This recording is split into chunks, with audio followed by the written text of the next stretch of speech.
Did you hear what I was playing, Lane? I don't think it polite to listen, sir. I'm sorry for that. For your sake, I don't play accurately.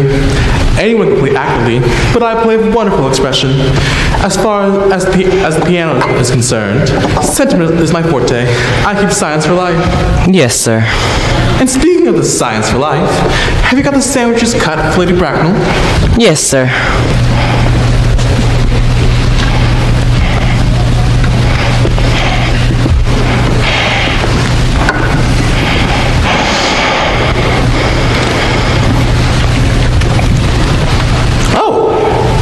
By the way, Lane, I read in the books that on Thursday night, when Mr. Worthing dined with me, 8 bottles of champagne were listed down as being consumed. Yes, sir. 8 bottles and a pint.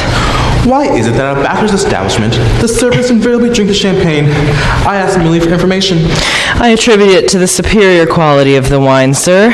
I have often observed that in married households, the champagne is rarely of the first-rate brand. Good heavens! Is marriage so demoralizing as that? I believe it is a very pleasant state, sir. I have had very little experience of it, myself, up until the present. I don't know that I'm much interested in your family life, Lane. No, sir. It is not a very interesting subject. I never think of it myself.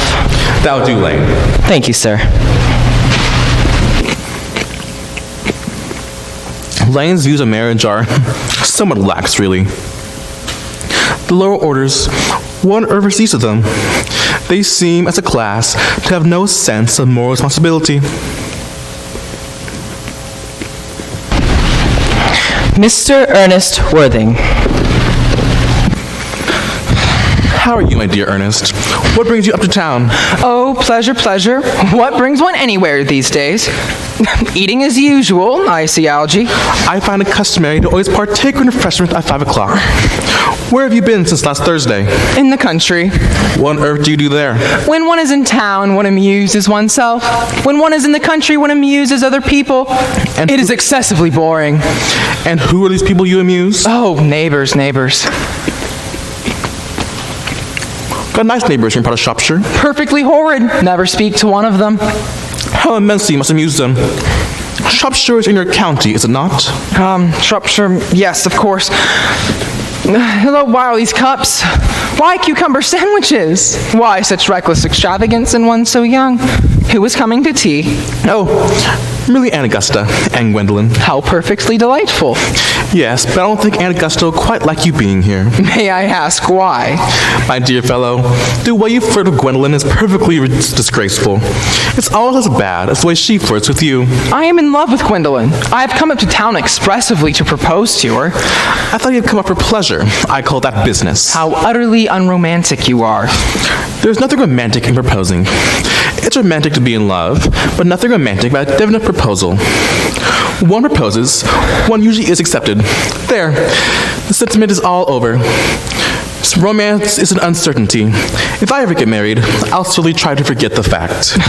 I have no doubt about that, dear Algy. The divorce court was specially invented for people whose memories are so curiously constituted. Yes, divorces are made in heaven. Please don't touch the cucumber sandwiches. They're made especially for Aunt Augusta. Well, you've been eating them this whole time. That's quite different. She is my aunt. Here, have the bread and butter. Gwendolyn is devoted to bread and butter.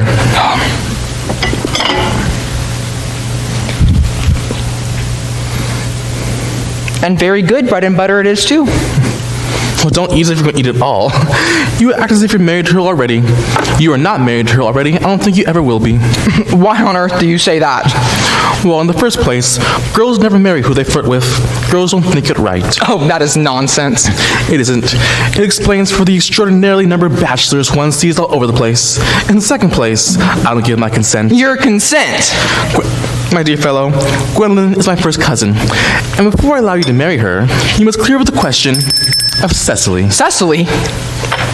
What on earth, Algy, do you mean by Cecily? I don't know anyone of the name Cecily. Bring me the cigarette case Mr. Worthing left in the smoking room when he last dined here. Yes, sir.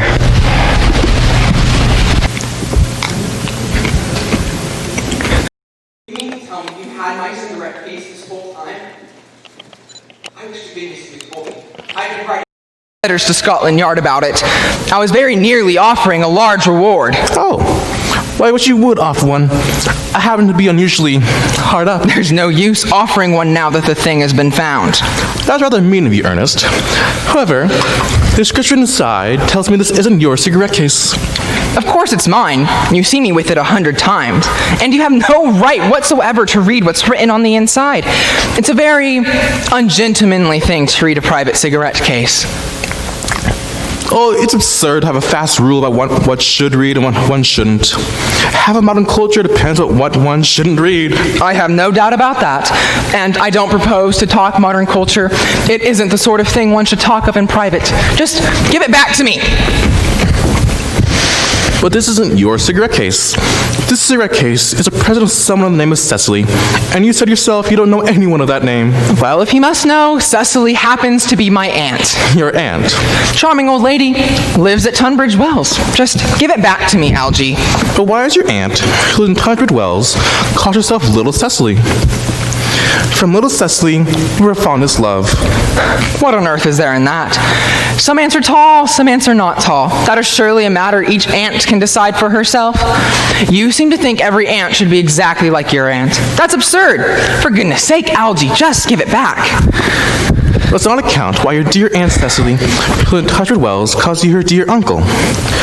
From little Cecily, we were fondest love, to her dear Uncle Jack. There's no objection, I admit, to an aunt being a small ant, but why an aunt, no matter what her size may be, should refer to her own nephew as her uncle? I can't make it out. Besides, your name isn't Jack at all. It is Ernest. It isn't Ernest. It's Jack. You have always told me it was Ernest. You answer the name of Ernest. You look as if your name was Ernest. It's even on your cards. Here's one of them.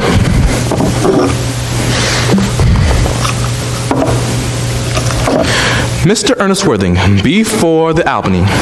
I'll keep this as proof that your name is Ernest if you ever try to deny it to me or to Gwendolyn or to anyone else. Well, my name is Jack in the country and Ernest in town. And the cigarette case was given to me in the country. Yes, but let's not account why your dear Aunt Cecily calls you her dear Uncle Jack. Come, old boy, you best have the thing out at once. The thing out at once? Algy, you talk as if you were a dentist. It is a very vulgar thing to talk as a dentist when one isn't a dentist. It produces a false impression. Well, that's exactly what dentists always do. Now, I always suspected you of being a secret and confirmed bunburist, and I'm quite sure of it now. Bunburist? What on earth is a bunburist? I will reveal to you the meaning of that incomparable expression as soon as you're kind enough to inform me why you're Ernest in town and Jack in the country. Well, produce my cigarette case first. Here it is. Now produce your explanation, and pray make it improbable. There is nothing improbable about my explanation. In fact, it's perfectly ordinary. The old Mr. Thomas Cardew, who adopted me when I was a little boy, left me in his will guardian to his granddaughter, Miss Cecily Cardew. Cecily, who addresses me as her uncle out of motives of respect you can't possibly appreciate, resides at my place in the country under charge of her esteemed governess, Miss Prism. Where is this place in the country, by the way? That is of no importance to you. You are not going to be invited. I may tell you quite candidly that the place is not in Shropshire. I suspected that, my dear fellow. I have been buried to Shropshire on 2 separate occasions. Now go on. Why are you Ernest in town and Jack in the country? My dear friend, I feel you may not be able to understand my real motives. You are hardly serious enough. You see, when one is placed in the position of a guardian, one has to adopt a very high moral tone on all subjects. And as a high moral tone can hardly be said for one's health and one's happiness, in order to come up to town more often, I've created a younger brother of the name Earnest, who lives in the Albany and gets into the most dreadful scrapes. That, my dear friend, is the whole truth, pure and simple. The truth is really pure and never simple. What you are is a bunburist, one of the most advanced bunburists I know. What on earth do you mean?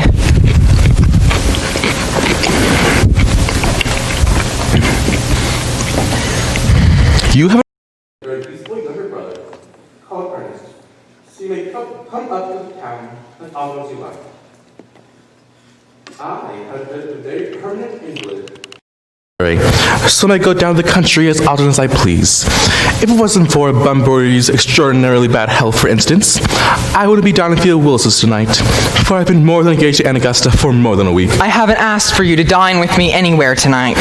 I know. It's perfectly careless of you. Nothing annoys people so much as not receiving an invitation. You had much better dine with your Aunt Augusta. Nothing would induce me to dine with Aunt Augusta. For starters, I dine there on Monday, and once a week is quite enough to dine with one's own relations. In the second place, I am treated as a member of the family and sit down with no woman at all, or two. In the third place, she always places me next to Mary Farquhar, who throws her own husband across the dinner table, which is perfectly horrid. The amount of women in London who throw their own husbands is perfectly disgraceful. It's simply washing one's own clean linen in public. It looks so bad. Besides, now that I know you to be a confirmed Bunburyist, I naturally want to talk to you about Bunburying. I want to tell you the rules. I'm not a Bunburyist at all. If Gwendolen accepts me, I'm going to kill my brother. Indeed, I think I'll kill him at any rate. Cecily's become a little too fond of him. It's rather a bore. So yes, I'm going to get rid of Ernest, and I advise you do the same with your friend, your indolent friend with the absurd name. Nothing will induce me to part with Bunbury. And if you ever get married, which seems to be extremely problematic, you'll be very glad to know Bunbury. A man who marries without knowing Bunbury has a very tedious time of it. If I marry a charming girl like Gwendolen, and she is the only girl I would ever marry, I certainly won't want to know Bunbury. Then your wife, though. You don't seem to understand that in a married household, 3 is company and 2 is none. That, my dear friend, is a theory that the French drama has been propounding for the last 50 years. And the happy English home has made in half the time. Now, bound to be Aunt Augusta. Now, if I get it out of the way for 10 minutes, so you may propose to Gwendolen, may I dine at Field Willis's tonight? I suppose so, if you want to. Yes, but you must be serious about it. I hate people who are not serious about meals. It is so shallow of them. Lady Bracknell and Miss Fairfax. Hello, my dear Algernon. I hope you are behaving very well. I'm very well, Aunt Augusta. Well, that's not quite the same thing. In fact, the two rarely go together. Dear me, aren't you smart? I'm always smart. Am I not, Mr. Worthing? You're quite perfect, Miss Fairfax. Oh, I hope I'm not that. It would leave no room for developments, and I intend to develop in many directions. I'm sorry we are a little late, Algernon, but I was obliged to call on the dear Lady Harbury. I hadn't seen her since her poor husband's death. She looks quite altered. I had never seen a woman... She looks quite 20 years younger. And now I'll have a cup of tea and one of those nice cucumber sandwiches you promised me. Certainly, Aunt Augusta.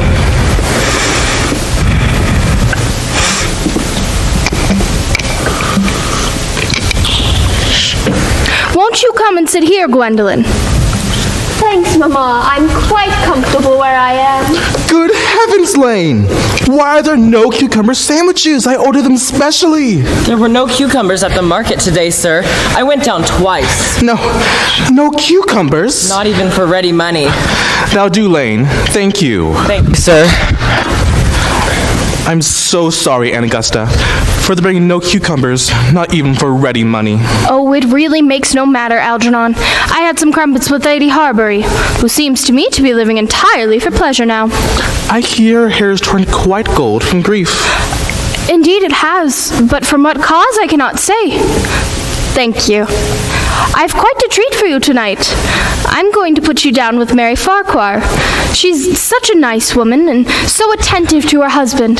It's delightful to watch them. I'm afraid, Aunt Augusta, I'll have to decline tonight's invitations after all. Oh, I hope not. That would put my table completely out. Your husband would have... your uncle, pardon me, would have to dine upstairs.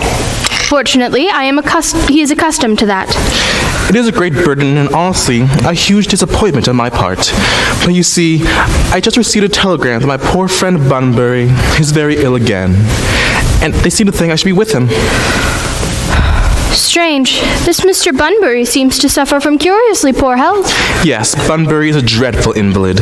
Well, I must say that I think it is high time Mr. Bunbury made up his mind whether he was going to live or to die. This shilly-shallying with the question is absurd. Nor do I in any way approve of the modern sympathy with invalids. I consider it morbid. Health is the primary duty of life. I'm always telling that to your poor uncle, but he never seems to take much notice as far as any improvement in his ailment goes. I should be much obliged if you would talk to Mr. Bunbury from me and ask him not to have a relapse on Saturday, for I require you to arrange my program for me. It is my last reception, and one wants something that encourages conversation, particularly at the end of the season, when everyone has already said practically everything they wanted to, which in most cases was probably not much. I'll speak to Bunbury and Augusta, if he's still conscious, and I can say with quite certainty he'll be all right by Saturday. The music, on the other hand, is the real problem. You see, if people write good music, people don't listen. And if people write bad music, people don't talk. However, I'll run over the program I joined out with you. If you'd kindly step in the next room for a moment. Thank you, Algernon. That is very thoughtful of you. I'm sure the program will be delightful after a few expurgations. French music I cannot possibly allow. People always seem to think it's inappropriate and either look shocked, which is vulgar, or laugh, which is worse.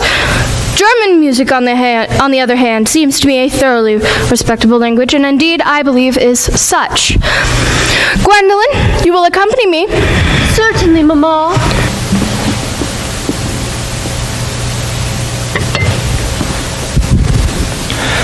Charming day it's been, Miss Fairfax. Pray don't talk to me about the weather. Whenever people talk to me about the weather, I always feel quite certain that they mean something else. And that makes me so nervous. I do mean something else. I thought so. In fact, I'm never wrong. And I would like to be allowed to take advantage of Lady Bracknell's temporary absence. I certainly advise you to do so. Mamma has a way of coming back suddenly into the room that I've often had to speak to her about. Miss Fairfax, ever since I met you, I've admired you more than any other girl I've met since I met you. Yes, I'm quite well aware of the fact. Though I wish that in public, at any rate, you'd been more demonstrative. For me, you've always had an irresistible fascination. Even before I met you, I was far from indifferent to you. We live, as I hope you know, Mr. Worthing, in an age of ideals, and my ideal has always been to love a man of the name of Earnest.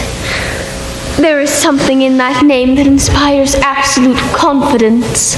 From the moment Algernon first told me he had a friend called Earnest, I knew I was destined to love you.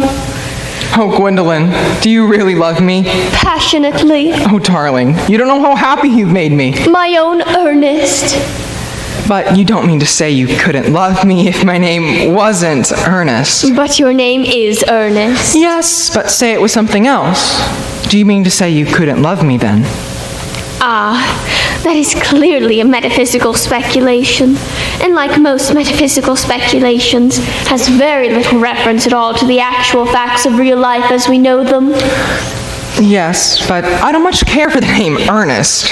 I don't think the name suits me at all. It is a divine name. It suits you perfectly. From the moment it has a music of its own, produces vibrations. Yes, but there are other much nicer names. I'd say Jack, for instance. A charming name. Jack? No, there is very little music in the name Jack, if any at all. Indeed, it does not thrill, produces absolutely no vibrations. I have known several Jacks, and they all, without exception, were more than usually plain. And besides, Jack's a notorious domesticity for John, and I pity any woman married to a man called John. She would probably never know the entrancing pleasure of a single moment's solitude. No, the only really safe name is Earnest. Gwendolyn, we must get married at once. Married, Mr. Worthing. Well, I love you, and you've led me to believe you're not entirely indifferent to me. I adore you. But nothing has been said at all about marriage. The subject has not even been touched on. Well, may I propose to you now? I certainly think it an admirable opportunity. And to spare you any possible disappointment, I think it only fair to tell you quite frankly beforehand that I am fully determined to accept you. Oh, Gwendolyn. Yes, Mr. Worthing?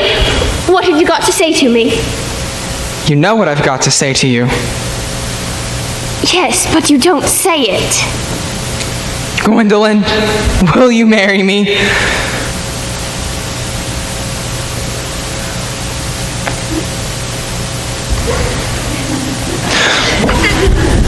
Of course I will, darling. How long you've been about it. I'm afraid you have very little experience in how to propose. Oh, I've never loved any other girl but you. Well, yes, but men often propose for practice. I know my brother Gerald does. All my girlfriends tell me so. What wonderful eyes you have, Ernest. They're quite blue. I hope you will always look at me just like this, especially when there are other people present. Mr. Worthing, rise from this semi-recumbent posture. It is most indecorous. Mamma, I must beg you to retire. This is no place for you. Besides, Mr. Worthing hasn't quite finished yet. Finished what, may I ask? I'm engaged to Mr. Worthing, Mamma. Pardon me, you are not anything of the kind. When you do become engaged, I or your father, should his health permit him, will remind you of the fact. An engagement should come on a young girl as a surprise, pleasant or unpleasant as the case may be. Nor do I in any way approve of a young girl allowing to arrange for herself. And now I have a few questions to put to you, Mr. Worthing. And while I'm making these inquiries, you, Gwendolyn, will wait for me below in the carriage. Mamma! Gwendolyn, the carriage.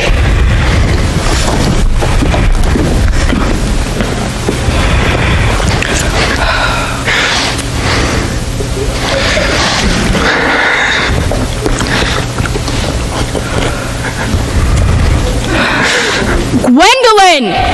The carriage! Yes, Mamma. You can take a seat, Mr. Worthing. Thank you, Lady Bracknell. I prefer standing. I feel bound to tell you that you are not down on my list of eligible young men, although I have the same list as the dear Duchess of Bolton has. We work together, in fact. However, I am quite ready to put your name down should your answers be what a really affectionate mother requires. Do you smoke? Well, yes, I must admit I smoke. I am pleased to hear it. A man should always have an occupation of some kind. There are far too many idle men in London as it is. How old are you? 29. A fine age to be married at. I am always of opinion that a man either knows everything or nothing. Which do you know? I know nothing, Lady Bracknell.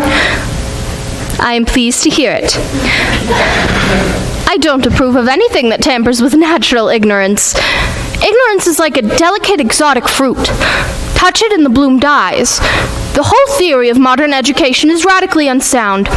Fortunately, in England, at any rate, education produces no effect whatsoever.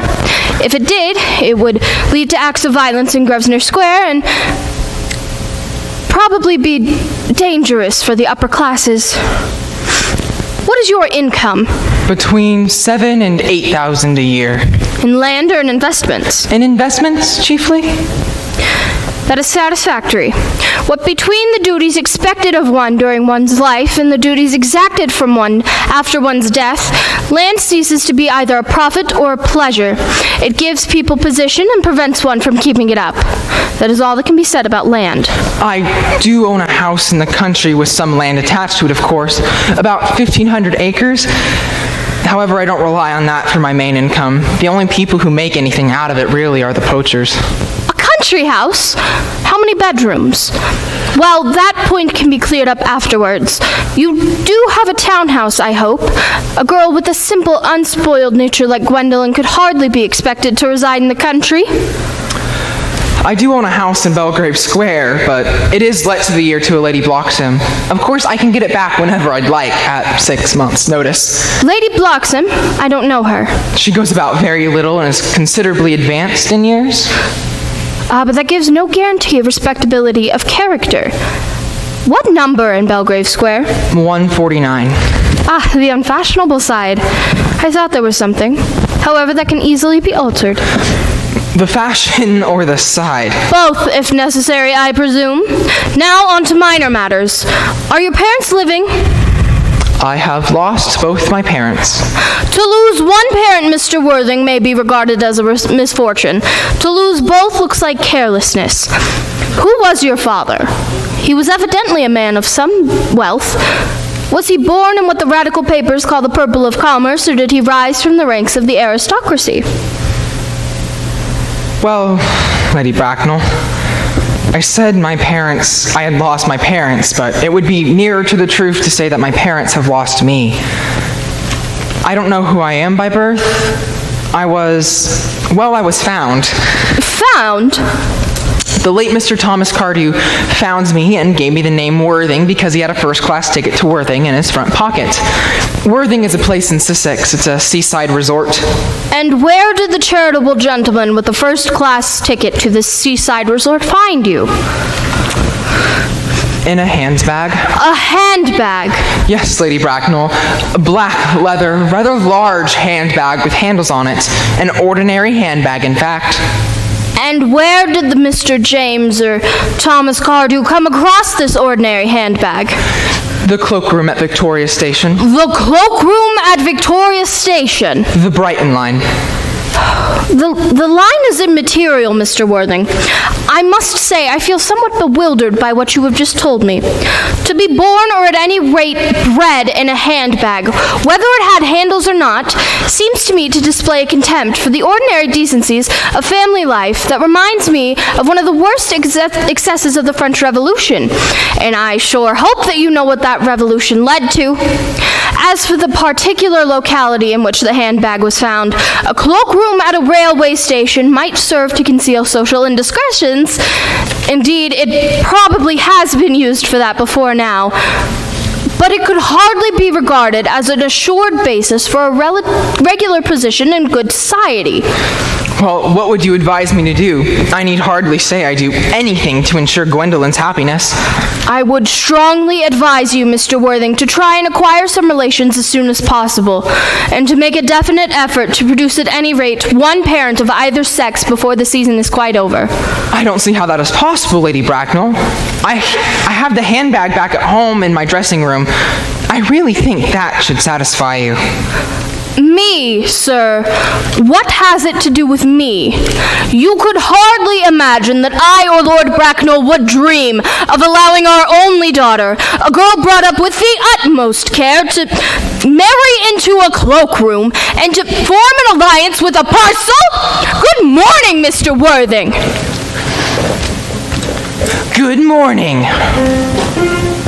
Oh, Algie, don't play that ghastly tune! How idiotic you are! Didn't it go all right, old boy? You don't mean to say Gwendolyn refused you. She's always refusing people. It's most ill-natured of her. Oh. Gwendolyn is right as a trivet. As far as she is concerned, we are engaged. It's her mother who is unbearable. Never seen such a gorgon. I don't know what a gorgon is exactly, but I'm quite sure Lady Bracknell is one. Either way, she's a monster without being a myth, which is rather unfair, I guess. I'm sorry, I suppose I shouldn't talk of your own aunt that way before you. My dear fellow, I love hearing my relations abused. It is the only way that makes me put up with them at all. Relations are simply a tedious pack of people who don't have the slightest knowledge how to live, nor the modest instinct about when to die. Oh, that is nonsense. It isn't. Well, I'm not going to argue about it. You always want to argue about things. That's exactly what things were originally made for. Upon my word, if I thought that, I'd shoot myself. You don't think there's a chance Gwendolyn's gonna turn into her mother in about 150 years, do you think? All women become like their mothers. That is their tragedy. No man does. That's his. Is that clever? It's perfectly phrased, as true as any observation in civilized life should be. I'm sick to death of cleverness. Everybody's clever nowadays. You can't go anywhere without meeting somebody clever. It's a public nuisance. I wish to goodness we had a few fools left. Oh, we have. I should extremely like to meet them. What do they talk about? The fools? Oh, about the clever people, of course. What fools? By the way, have you told Gwendolyn how you were Ernest in town and Jack in the country? One doesn't just blurt these things out to a sweet, refined girl like Gwendolyn. What ideas do you have about the way to behave to a woman? The only way to behave to a woman is to make love to her if she's pretty, or to someone else if she's plain. Oh, that is nonsense. What about your brother? What about the petulant Earnest? Oh, I'll have him gone by the end of the week. I'll say he died in Paris of apoplexy. Lots of people die quite suddenly of apoplexy now, don't they? Yes, but it's hereditary, my dear boy. You better say he died of severe chill. A severe chill? You're sure that isn't hereditary? Of course it isn't. All right, then. My poor brother Ernest, carried off in Paris by a severe chill. That gets rid of him. What about poor Miss Cardew? Wasn't she quite interested in your brother Ernest? Won't she feel his loss a good deal? Cecily is not a silly, romantic girl, I am glad to say. She's got a capital appetite, goes on long walks, and pays absolutely no attention at all to her lessons. I'd very much like to meet Cecily. I will make very sure that you never do. She is excessively pretty and only 18. Have you told Gwendolyn you're an excessively pretty ward who's only just 18? One doesn't just blurt these things out. Besides, I bet half an hour after Gwendolyn and Cecily first meet, they'll be calling each other sister. Women only call each other sister after they call each other love other things first. Now, you really must be off if you want to get a good table of Willis's. Did you know it's nearly 7? Oh, it's almost always nearly 7 for you. Well, I'm hungry. I never knew when you weren't. What shall we do after dinner? Go to a theater? Oh, no, I loathe listening. Well, then let's go to a club. No, I hate talking. Then what shall we do? Nothing. It's awfully hard work doing nothing. However, I don't mind hard work if there is no definite object of any kind.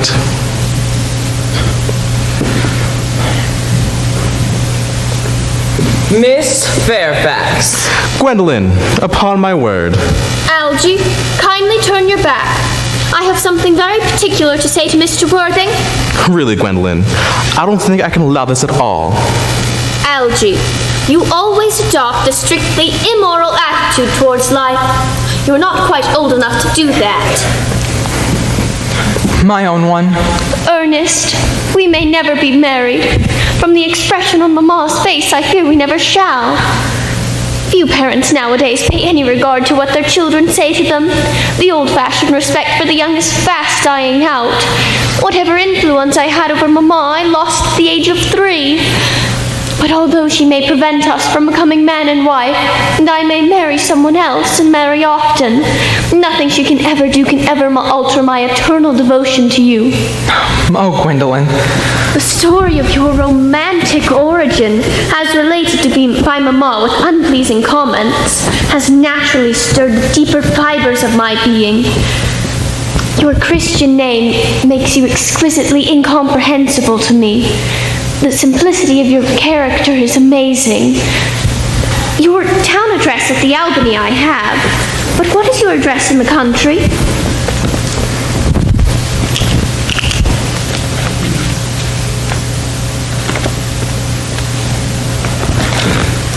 The Manor House, Woolton, Hertfordshire.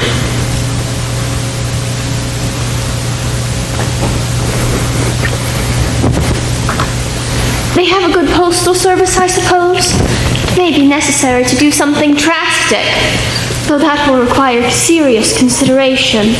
I will communicate with you daily. Oh, Gwendolyn. How long do you remain in town? Till Monday. Good. Algy, you may turn round now. Thanks. I turned around already. And you may also ring the bell. You will let me see you to your carriage, will you? Certainly. I will see Miss Fairfax out. Yes, sir. A glass of sherry, Lane. Yes, sir. Tomorrow, Lane, I'm going bunburying. Yes, sir. You shall put up all my dressing shirts, my smoking jacket, and all the necessary Bunbury suits. Yes, sir. I hope tomorrow will be a fine day, Lane. It never is, sir. Lane, you are the perfect pessimist. I strive for perfection, sir. There's a sweet, perfect, beautiful girl. The only girl in my life I would ever love. What on earth is so amusing? Oh, I'm a bit worried about poor Bunbury, that is all. If you don't do something about Mr. Bunbury, he's going to get you into a serious scrape someday. I love scrapes. They're the only things that are never serious. Oh, that's nonsense. You always talk nonsense. Nobody ever does.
All right, ladies and gentlemen, as Mr. Schultz said at the beginning, you're sitting in a new auditorium to us.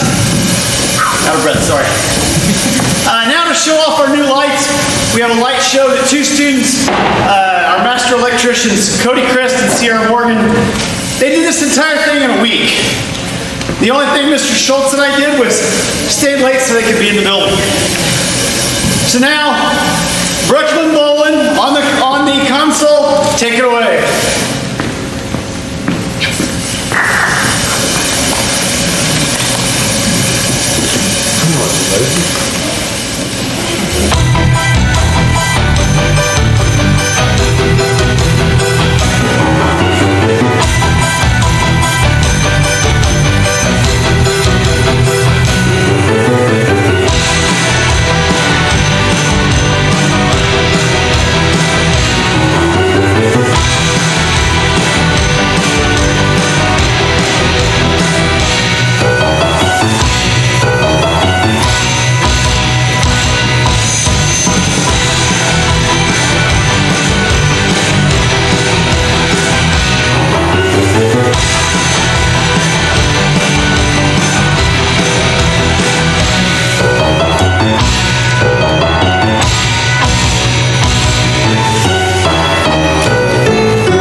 Cecily! Cecily! Surely such a utilitarian occupation as the watering of flowers is rather Moulton's duty than yours, especially when intellectual pleasures await you. Your German grammar is on the table. Pray open it to page 15. We will repeat yesterday's lesson. But I don't like German. It isn't at all a becoming language. I know quite well it'll look a little plain after my German lesson.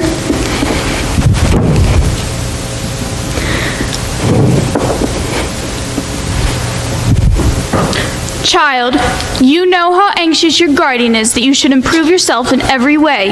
He laid particular stress on your German as he was leaving for town yesterday. Indeed, he always lays stress on your German as he is leaving for town. Uncle Jack is so very serious. Sometimes he's so serious I think he cannot be quite well. Your guardian enjoys the best of health, and his gravity of demeanor is to be commended in one so comparatively young as he is. I know no one who has a higher sense of duty and responsibility. I guess that's why he looks a little bored when we three are together. Cecily, I'm surprised at you. Mr. Worthing has many troubles in his life. Idle merriment and triviality would be out of place in his conversation. You must remember his constant anxiety about that unfortunate young man, his brother. I wish he'd allow that unfortunate young man, his brother, to come down here sometimes. We might have a good influence over him, Miss Prism. You know, German, geology, and things of that kind influence a man very much. I do not think that even I could produce any effect on a character that, according to his own brother's admission, is irretrievably weak and vacillating. Indeed, I do not think I would desire to reclaim him. I'm not in favor of this modern mania for turning bad people into good people at a moment's notice. As a man sows, so let him reap. You must put away your diary, Cecily. I really don't see why you should keep a diary at all. I keep a diary in order to enter all the wonderful secrets of my life. If I didn't write them down, I'd sure to forget all about them. Memory, my dear Cecily, is the diary we all carry about with us. Yes, but memory usually chronicles the things that couldn't happen, or couldn't have ever happened. I believe that memory is responsible for all the 3-volume novels that Muddy sends us. Do not speak slightingly of the 3-volume novel, Cecily. I wrote one myself in earlier days. Did you really, Miss Prism? How wonderfully clever you are. Did it end happily? I hope it didn't. I don't really like novels that end happily. They depress me so much. The good ended happily, and the bad unhappily. That is what fiction means. I suppose so. But was your novel ever published? Alas, no. The manuscript was abandoned. I use the word lost or mislaid. To your work, child. These speculations are profitless. Oh, but I see dear Dr. Todspel coming through the garden. Dr. Chosbel, this is indeed a pleasure. And how are we this morning? Miss Prism, you are, I trust, well? Miss Prism has been complaining of a slight headache. I think it'd do her much good to go for a short stroll through the park with you, Dr. Chosbel. Cecily, I've not mentioned anything about a headache. Oh, no, you haven't, but I felt instinctively that you had a headache. And of course I was thinking about that and not about my German lesson when the rector came in. I hope, Cecily, you are not inattentive. I'm afraid I am. Strange. Were I fortunate enough to meet Miss Prism's pupil, I would hang upon her lips.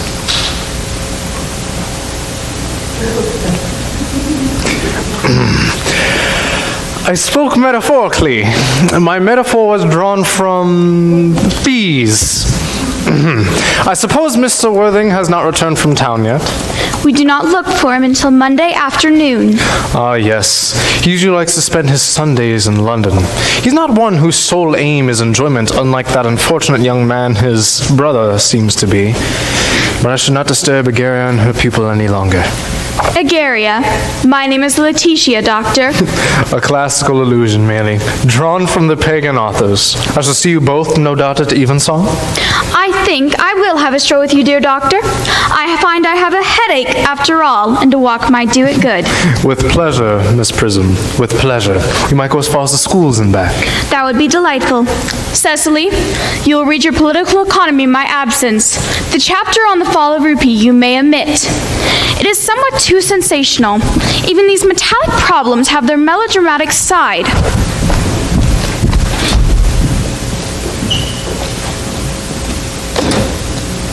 Horde political economy, horde geography, horde German. Good thing I caught that. Mr. Ernest Worthing has just driven over from the station. He has brought his luggage with him. Mr. Ernest Worthing, B4, the Albany. Did you tell Uncle Jack's brother, did you tell Uncle Jack wasn't in town? Yes, miss. He seemed very much disappointed. I mentioned that you and Miss Prism were in the garden. He seemed quite anxious to speak to you privately for a moment. Pray tell the man to come out here. And you better ask the housekeeper about a room for him. Yes, miss. I never met any truly wicked person before. I feel rather frightened. I'm quite afraid he'll look like anybody else. He does. You're my little cousin Cecily, I'm sure. You're under some strange mistake. I'm not little. In fact, I believe I'm more than unusually tall for my age. But I am your cousin Cecily.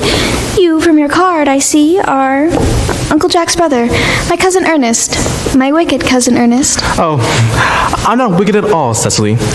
You really mustn't think I'm wicked. If you're not, then you've been truly been deceiving us all, pretending to be wicked and being good all the time. That would be hypocrisy.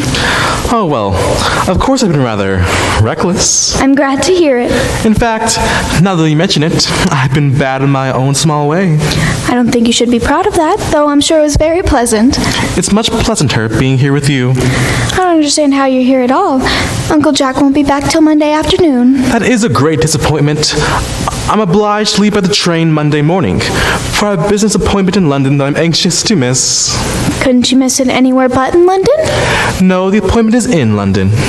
Oh, I know, of course, how important it is to keep a business engagement if one wants to retain any of the beauty of life, but I still think you should rather wait till Uncle Jack arrives. He wants to speak to you about your emigrating. About my what? Your emigrating. He's gone up to buy your outfit. I certainly won't let Jack buy my outfit. He has no taste in neckties at all. I don't think you'll require a necktie. Uncle Jack's sending you to Australia. Australia? I'd rather die. Well, he said at dinner Wednesday night that you'd have to choose between this world, the next world, and Australia. Well, the accounts I received from the next world and Australia are not particularly encouraging. This world is good enough for me, Cecily. Yes, but are you good enough for it? I'm afraid I'm not that. That's why I want you to reform me. You might make that your mission, if you don't mind, Cecily. I'm afraid I have no time this afternoon.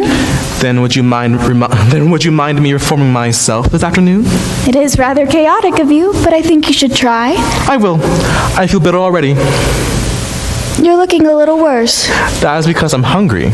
Oh, how thoughtless of me. When one is going to lead an entirely new life, one requires regular and wholesome meals. Won't you come in? Thank you, but might I have a buttonhole first? I never have any appetite unless I have a buttonhole first. A Marshall Neal? No, I'd sooner have a pink rose. Why? Because you like a pink rose, Cousin Cecily. I don't understand how you can speak to me like that. Miss Prism never says such things to me. Miss Prism's a short-sighted old lady. You are the prettiest girl I ever saw. Miss Prism says that all good looks are a snare. They are a snare every sensible man would like to be caught in. Oh, I wouldn't care to catch a sensible man. I wouldn't know what to speak to him about.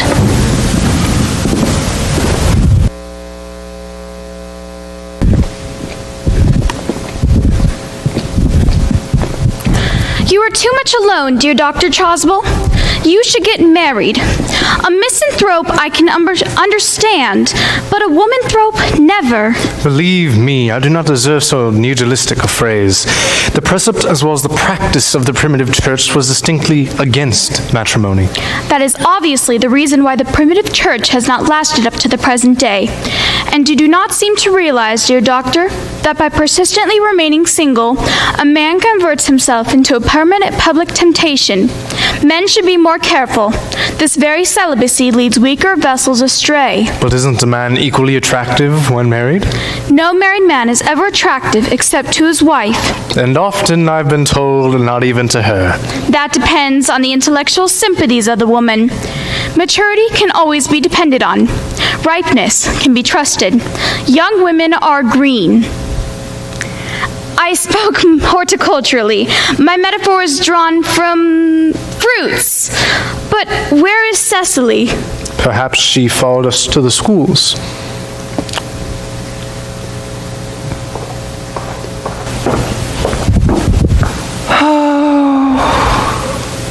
Mr. Worthing, Mr. Worthing?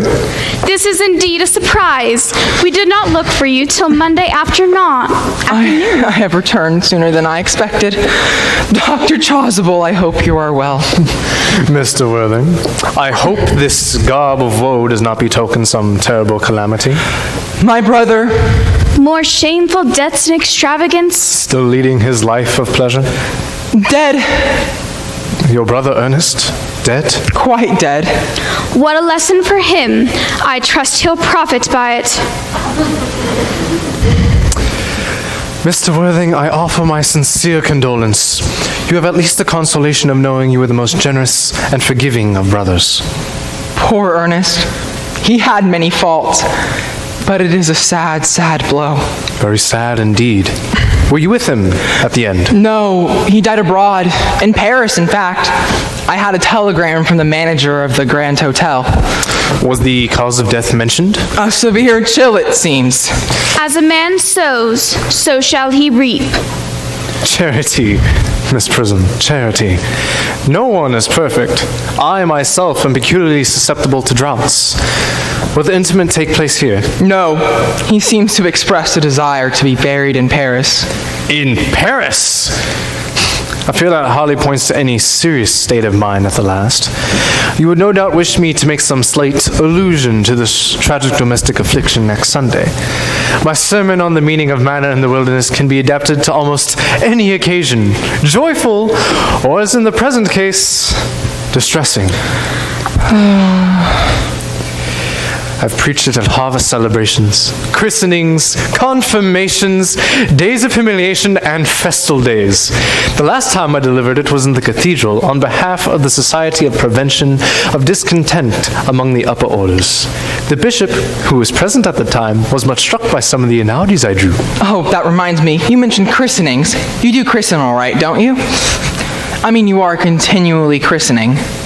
It is, I regret to say, one of the rector's most constant duties in this parish. I have often spoken to the poorer classes on the subject, but they don't seem to know what thrift is. But in what particular infant in whom you are interested, Mr. Worthing? Your brother was, I believe, unmarried, was he not? Oh, yes. People who live entirely for pleasure usually are. But it is not for any child. No, Dr. Chasuble. You see, I feel the need to be christened myself.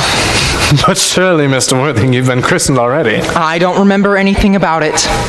Have you any grave doubts on the subject? I certainly intend to have, although I don't know if it would make you uncomfortable in any way or if you think I'm a little too old now. You need have no apprehensions. The sprinkling and indeed the immersion of adults is a perfectly canonical practice. Immersion? You need have no doubts. The sprinkling is all that is needed, or indeed I believe advisable. Our weather is so changeable. At what hour would you wish the ceremony to take place? Oh, I might trot around about 5 if that would suit you. Perfectly, perfectly. In fact, I have two similar ceremonies to perform at that time. A case of twins that appeared in one of the outlying cottages on your own estate. Poor Jenkins the carter, most hard-working man. Oh, no, I don't see much fun in being christened along with other babies. It would be childish. Would 5:30 do?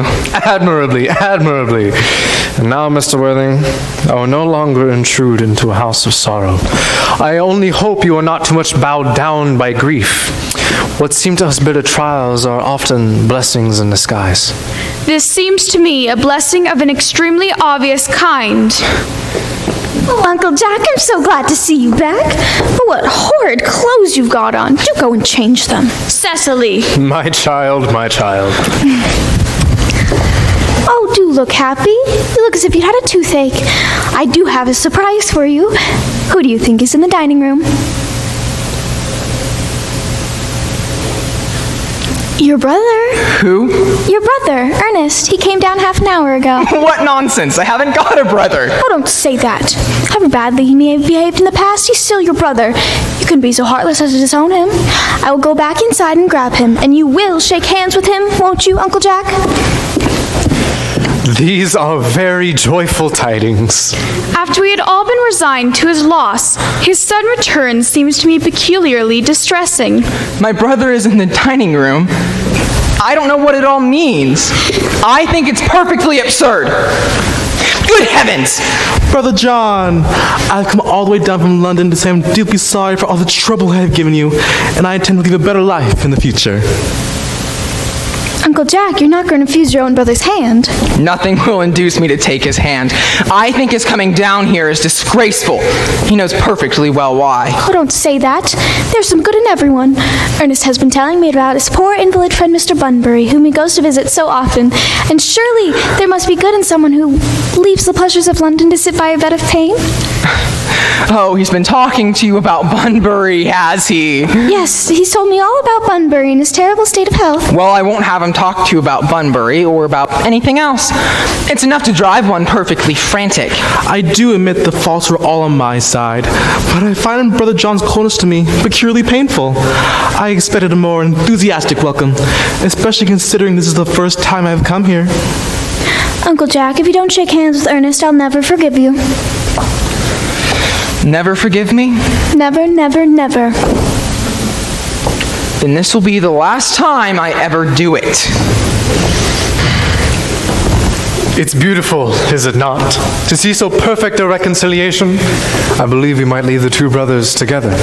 Cecily, you will come with us. Certainly, Miss Prism. I feel my little task of reconciliation is over. You have done a beautiful action today, dear child.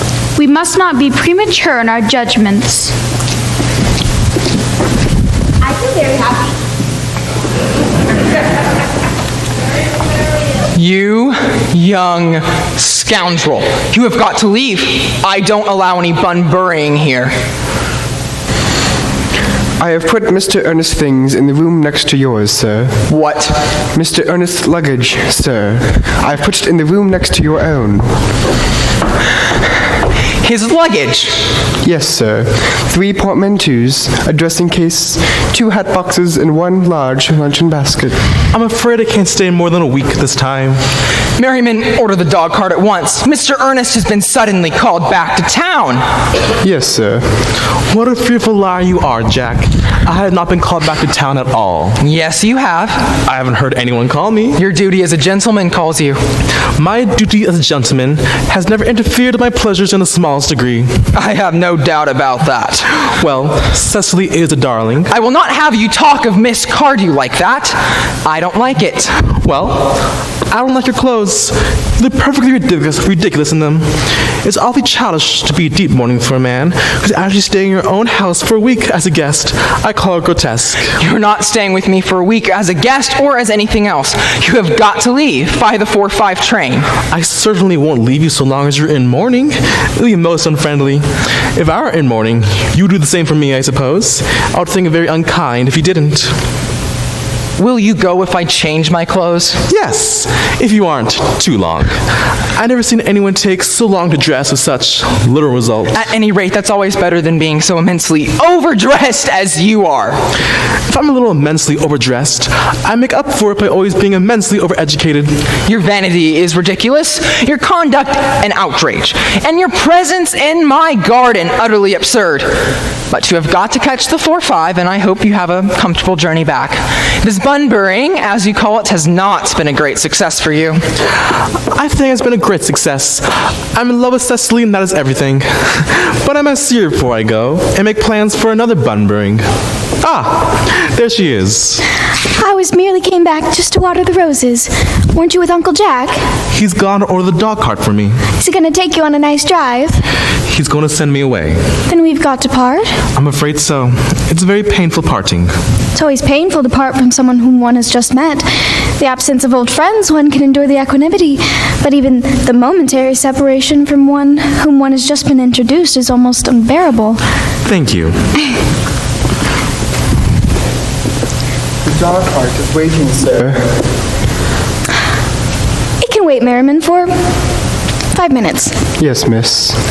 Cecily, I shall hope I should not offend you if I state quite frankly and openly that you seem to me the very visible way of absolute perfection. I think your frankness does you great credit, Ernest. If you'll allow me, I'll copy your remarks into my diary. Do you really keep a diary? I give anything to read it, may I? Oh, no. It's merely just a very young girl's record of her thoughts and impressions, and consequently made for publication. But I hope you order a copy when it appears in volume form. But pray, Ernest, don't stop. I've gotten to absolute perfection. Oh, don't cough, Ernest. When one is dictating, one should never cough. Besides, I don't even know how to spell cough. Cecily, ever since I first looked upon your wonderful and incomparable beauty, I had dared to love you wildly, passionately, devotedly, hopelessly. I don't think you can tell me that you'd love me wildly, passionately, devotedly, hopelessly. Hopelessly doesn't even make much sense, does it? Cecily!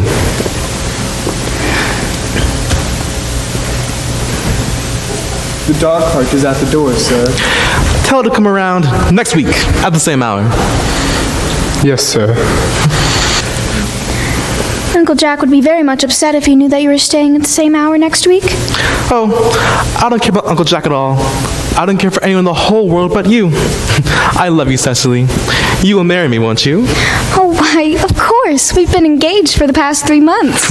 For the last 3 months. Yes, it'll be 3 months on Thursday. But how did we become engaged? Well, ever since dear Uncle Jack first confessed to us that he had a younger brother who was very wicked and bad, you, of course, formed the chief topic of conversation between myself and Miss Prism. And of course, a man who's much talked about seems always very attractive, does he not? And when was the engagement actually settled?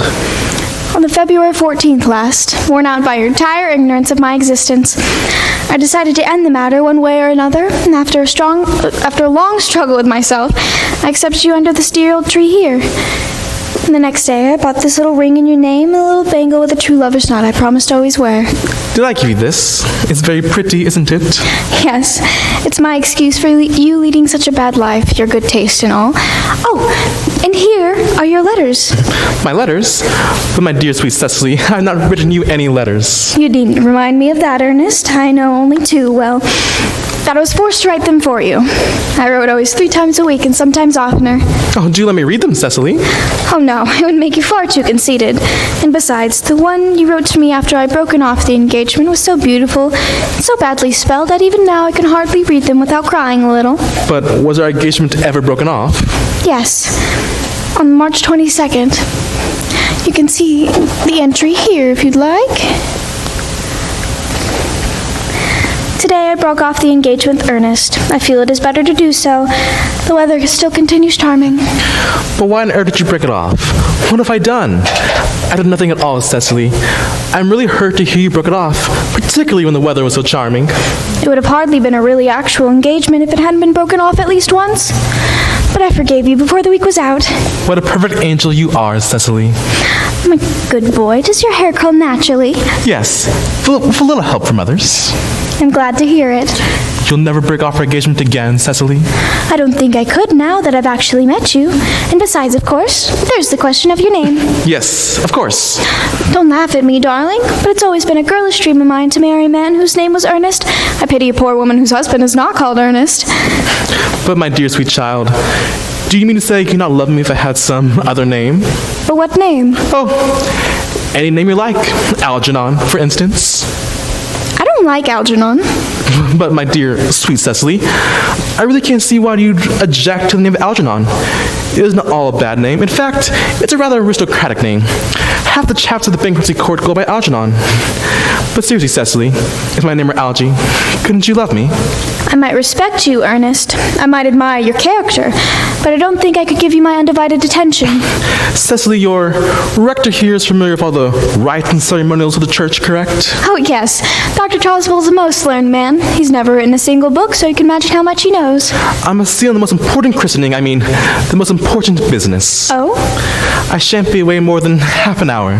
The fact that I only met you today for the first time, I think it is rather hard for you to leave me for such a long period as half an hour. Couldn't you make it 20 minutes? I'll be back in no time.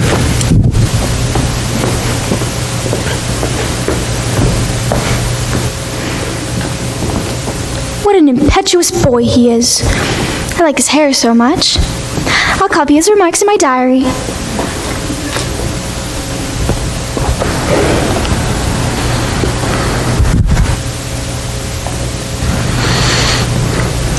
Miss Fairfax has just called over Mr. Worthing on very important business, Miss Fairfax states. Is Mr. Worthing in his library? No, miss. Mr. Worthing was headed over in the direction of the rectory some time ago. Oh, Mr. Earnest, Mr. Worthing is sure to be back anytime soon. Pray tell the lady to come out here, and you can bring tea. Yes, miss. Miss Fairfax. I suppose it's one of the good elderly women who are related to Uncle Jack and his philanthropic work. I don't like women who are interested in philanthropic work. It's so very forward of them. Miss Fairfax. Pray let me introduce myself. My name is Cecily Cardew. Cecily Cardew? What a very sweet name. Something tells me that we are going to be great friends. I like you already more than I can say. My first impressions of people are never wrong. So glad of you to like me so much, even though we've just met. Pray sit down. I may call you Cecily, may I not? With pleasure. And you will always call me Gwendolyn, won't you? If you'd like. Then that is all quite settled, is it not? I hope so.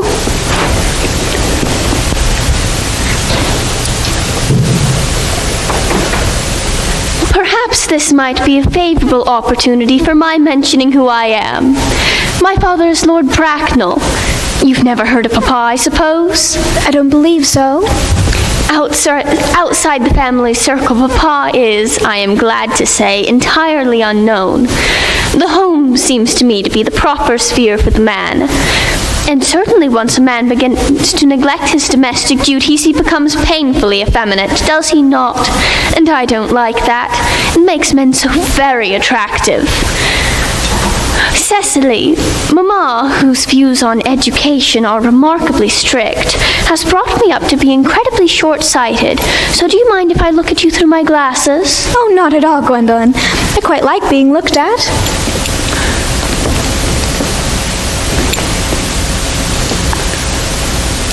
You are here on a short visit, I suppose? Oh, no, I live here. Really? Your mother, no doubt, or some female relative of advanced years resides here also? Oh, no, I have no mother, nor, in fact, any relations. Indeed? Yes. My guardian, with the assistance of Miss Prism, have the arduous task of looking after me. Your guardian? Yes. I'm Mr. Worthing's ward. Oh, it is strange. He never mentioned to me that he had a ward. How secretive of him. He grows more interesting hourly. I'm very fond of you, Cecily. I've liked you ever since I've met you. But now that I know that you're Mr. Worthing's ward, I cannot help expressing a wish you were, well, a bit older than you seem to be, and not quite so very alluring in appearance. In fact, if I may speak candidly... Pray do. I feel when everyone has something unpleasant to say, one should be quite candid. Well, to speak with perfect candor, Cecily, I wish that you were full 42 and more than usually plain for your age. Earnest has a strong, upright nature. He's the very soul of truth and honor. Disloyalty would be as impossible to him as deception. But even men of the highest possible moral standards are highly susceptible to the physical charms of others. Modern, no less than ancient history, provides us with many most painful examples of what I refer to.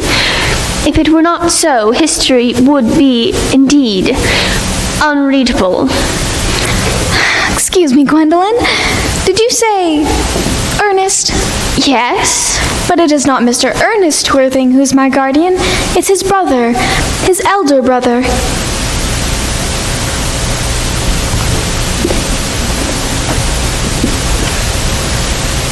has never mentioned to me that he had a brother.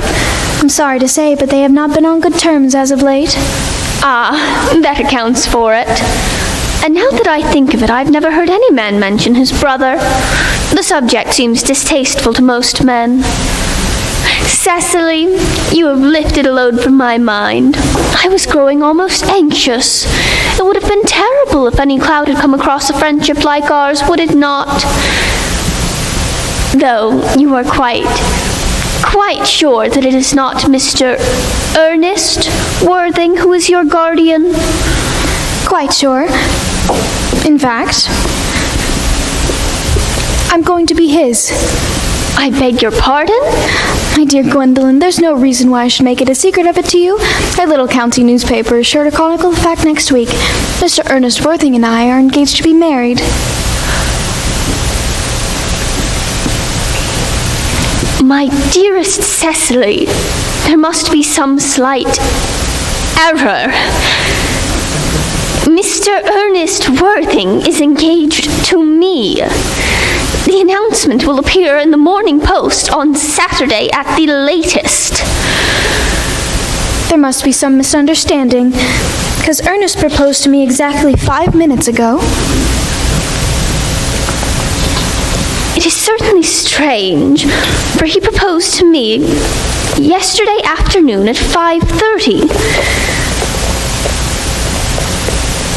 If you would care to verify the incident, pray do so. I never travel without my diary. One should always have something sensational to read in the train. I'm so sorry, dear Cecily, if it is any disappointment to you, but I'm afraid that I have the prior claim. It would distress me more, dear Gwendolyn, if it caused you any mental or physical anguish, but I feel bound to point out that since Ernest proposed to you, he has clearly changed his mind. If the poor fellow has been entrapped into any foolish promise, I shall consider it my duty to rescue him at once, and with a firm hand. My poor boy may have been entrapped into an engagement. I will never reapproach him with it after we are married. Do you allude to me, Miss Cardew, as an entanglement? You are presumptuous. On an occasion of this kind, it becomes more than a moral duty to speak one's mind. It becomes a pleasure. Do you think, Miss Fairfax, that I entangled Ernest into an engagement? How dare you? This is no time for wearing the shallow mask of manners.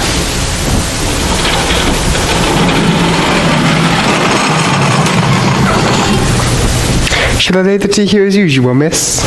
Yes, as usual. Are there many interesting walks in the vicinity, Miss Cardew? Oh, yes, quite many. From one's hill quite close, you can see at least 5 counties. 5 counties? I don't think I should like that. I hate crowds. I suppose that's why you live in London?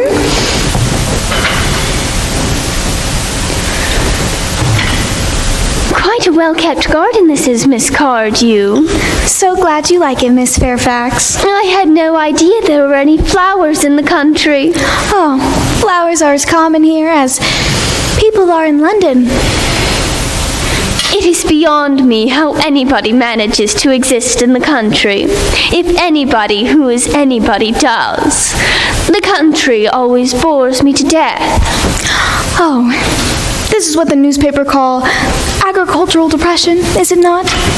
I believe the aristocracy are suffering from it as of most presently.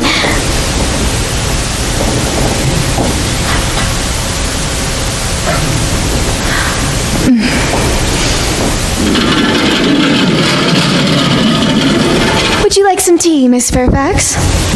Thank you. Detestable girl. But I require tea.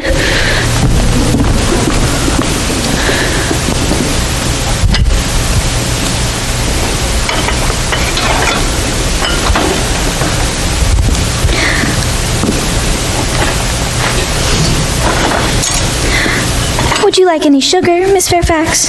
No, thank you. Sugar is no longer fashionable.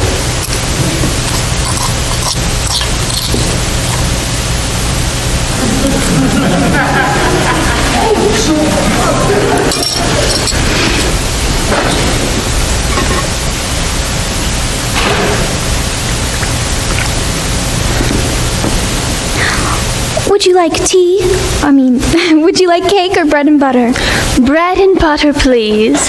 Cake is rarely seen in the best houses nowadays.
You have filled my tea with lumps of sugar. And though I asked most distinctly for bread and butter, you have given me cake. I am known for the gentleness of my disposition and the sweetness of my nature. But I warn you, Miss Cardew, you may go too far. To save my poor, innocent, trusting boy from the machinations of any other girl, there are no lengths of which I would not go. From the moment I saw you, I distrusted you. I felt that you were false and deceitful. I'm never deceived in such matters. My first impressions of people are invariably right. Seems to me, Miss Fairfax, that I am trespassing on your valuable time. Certainly you have many other calls of similar character to make in the neighborhood. Earnest, my own Earnest. A moment. May I ask if you are engaged to be married to this young lady? To dear little Cecily, of course not. What could have put such an idea into your pretty little head? Thank you. You may. I knew there must be some misunderstanding. The man whose arm is present around your waist is my guardian, Mr. John Worthing. I beg your pardon? This is Uncle Jack. Jack! Oh! Here is Ernest. My own love. A moment. Tell me, are you engaged to be married to this young lady? To what young lady? Good heavens, Gwendolyn. Yes, good heavens, Gwendolyn. Gwendolyn. Of course not. What could put such an idea in your pretty little head? Thank you. You may. I felt there was some slight error, Miss Cardew. The gentleman who is now embracing you is my cousin, Mr. Algernon Moncrief. Algernon Oh! Are you called Algernon? I cannot deny it. Is your name really John? I could deny it if I liked. I could deny anything if I liked. But my name most certainly is John. It's been John for years. Gross deception has been practiced on us both. My poor wounded Cecily. My sweet wronged Gwendolyn. You will call me sister, will you not? Yes. But there is one question I'd like to ask my guardian. An admirable idea. Mr. Worthing, there is just one question I would like to be allowed to put to you. Where is your brother Ernest? We are both engaged to be married to your brother Earnest, so it is a matter of some importance to us to know where your brother Earnest is at present. Gwendolyn. Cecily. It pains me very much to be reduced to such a small position. I've never been reduced to anything in my life, and I'm quite inexperienced in doing anything of the kind. However, I may tell you quite candidly that I have no brother Earnest. I have no brother at all. I've never had a brother in the past, and no intent on ever having one in the future. No brother at all? None.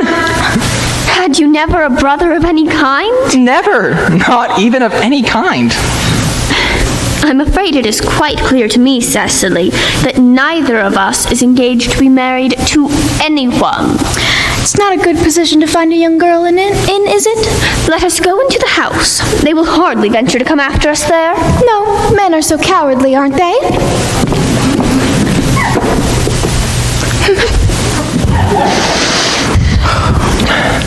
This ghastly state of things is what you call bunburying, I suppose? Yes, and a wonderful bunbury it is. The most advanced bunburying I ever had in my life. Well, you have no right whatsoever to bunbury here. Well, that's absurd. One has the right to bunbury wherever one chooses. Every serious bunburyist knows that. Serious bunburyist, good heavens. Well, one must be serious about some things, if one wants to have any amusement in life. What on earth are you serious about? I can't make out. About everything I should fancy? You have an absolute trivial nature.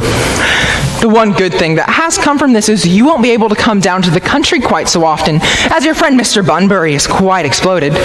Your brother is a little off color, isn't he, dear Jack?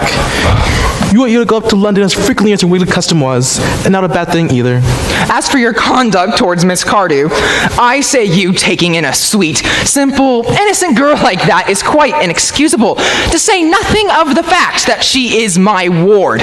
I can see no possible defense for you deceiving a brilliant, clever, thoroughly experienced young lady like Miss Fairfax, to say nothing of the fact that she is my cousin. I wanted to be engaged to Gwendolyn. That is all. I love her. I simply want to be engaged to Cecily. I adore her. There's certainly no chance of you marrying Miss Cardew. I can see no possible way in you and Miss Fairfax being united. Well, that is none of your business. If it was my business, I wouldn't talk about it. It's very vulgar to talk about one's own business.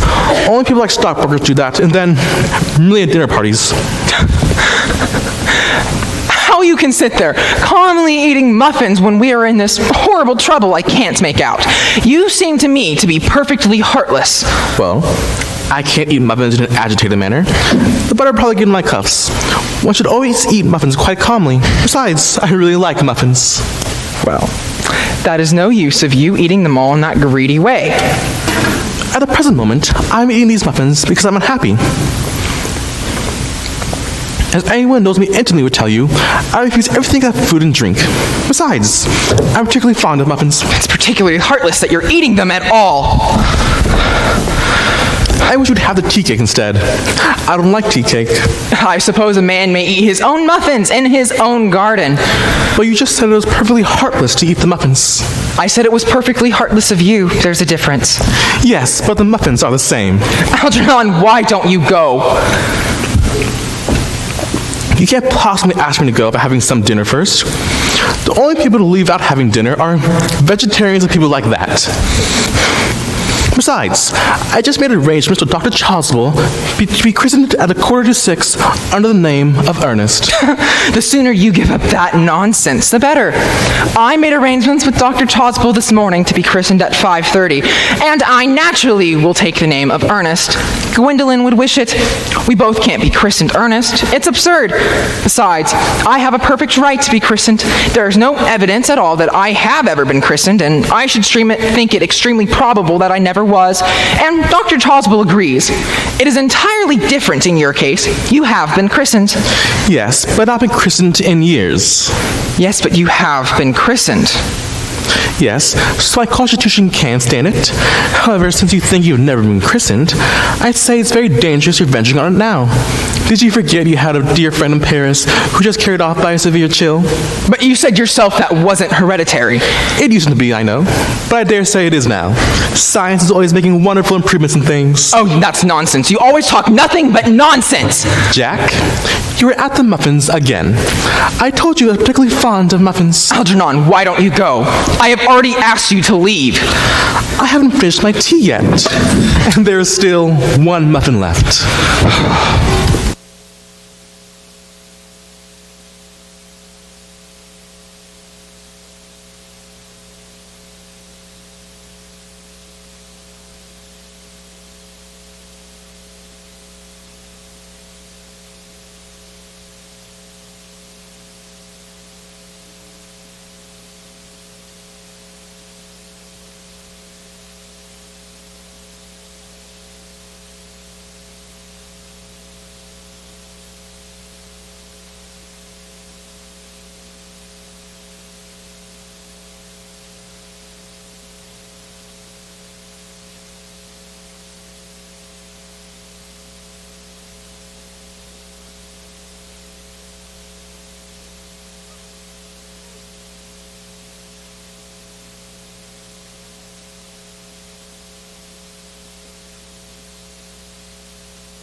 our many sponsors this year were Mosley Street Melodrama, The Spice Merchants, The Wichita Grand Opera, The Co-op Coffee House, The Cherry Bell, Front of Town, Derby Plaza Theater, Freddy's, Hog Wild, Bittersweet, Good Fortune, Millennium Salon, Derby Nail Bar, Hallmark,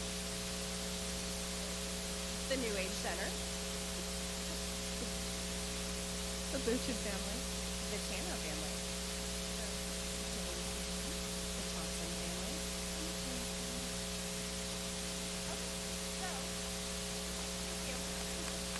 All right. So I think we're going to start with the holiday basket. So Becca is going to. We're going to get it. This is the first one we're going to practice.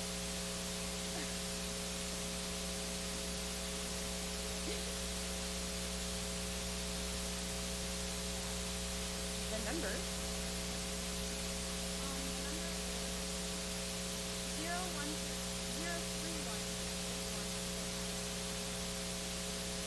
The name appears to be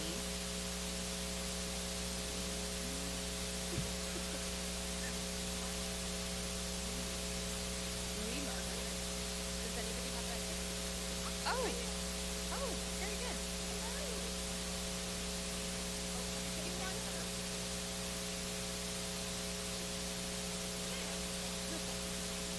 Okay.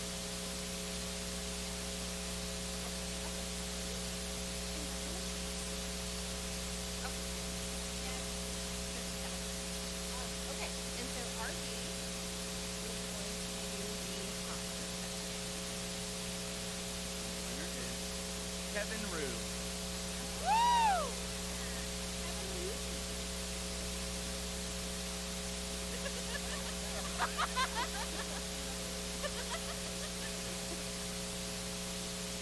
Okay, Avery is going to do the date night basket. This one's a big one.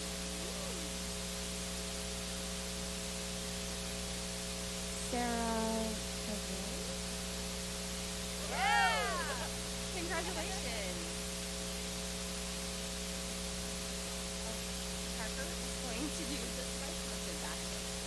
And the winner is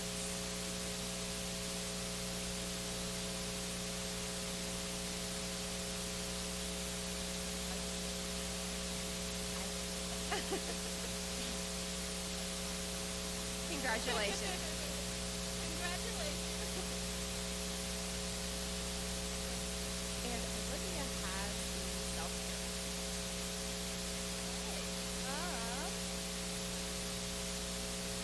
One on top, but it's not really that. All right, the winner is Jenny Grantham. Yay! I knew it was that. So congratulations to all of our winners, and thank you guys so much for participating. We really appreciate everybody, and thank you for the rest of the time.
The fact that they did not follow us at once into the house, as anyone else would have done, seems to me to show that they have some sense of shame left.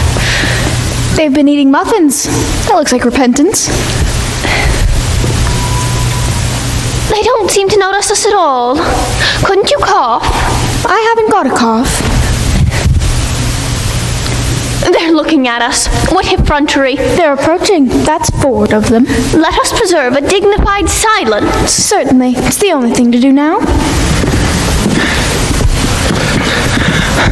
I'm very good at integral and differential calculus. I know the scientific names of beings and immaculate. In short, of matters vegetable, animals, and minerals. I am the very model of a modern major general. This dignified silence seems to produce an unpleasant effect. A most distasteful one. But we shall not be the first to speak. Certainly not.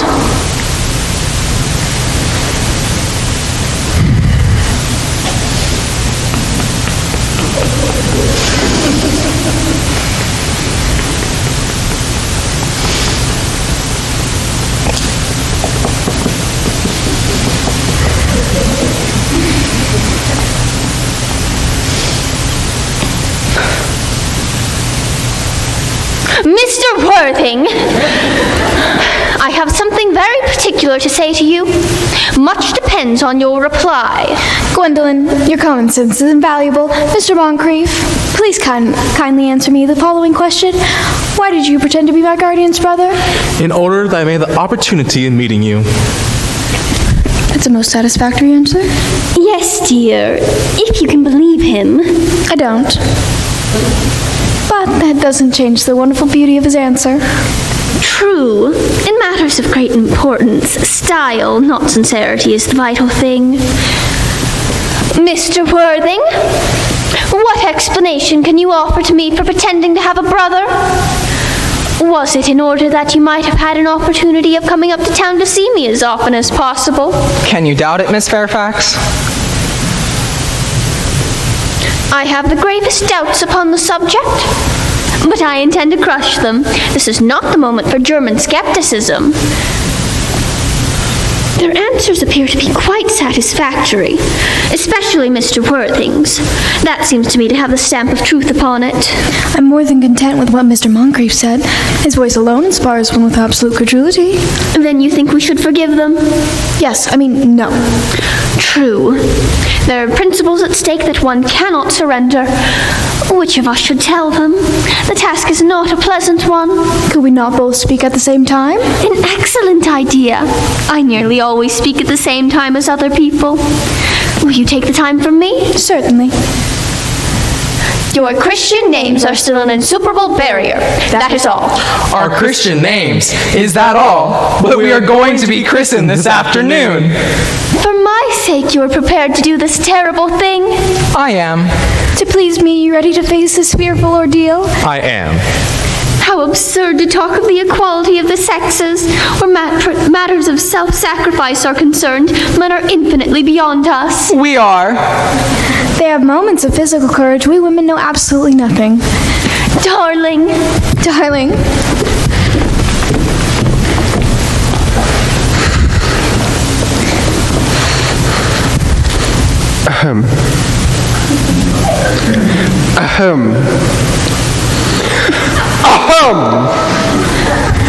Lady Bracknell. Good heavens. Gwendolyn, what does this mean?